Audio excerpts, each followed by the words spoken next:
Militer Rusia terus konsisten melakukan penghancuran pada sejumlah titik yang menjadi tempat persembunyian prajurit angkatan bersenjata Ukraina di Chasiv-Yar.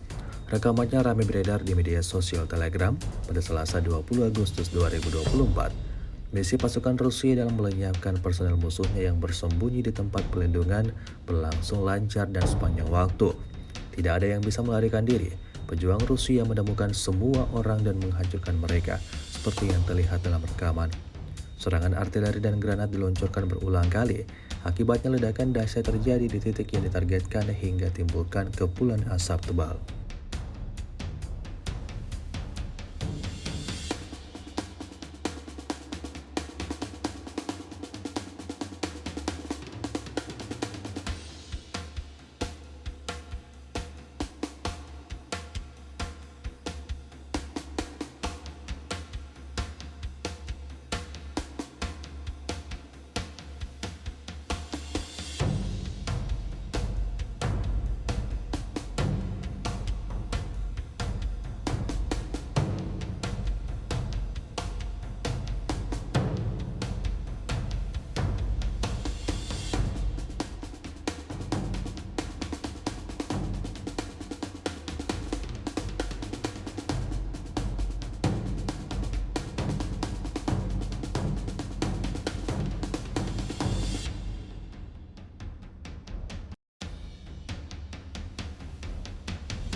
Download Tribun X sekarang, menghadirkan lokal menjadi Indonesia.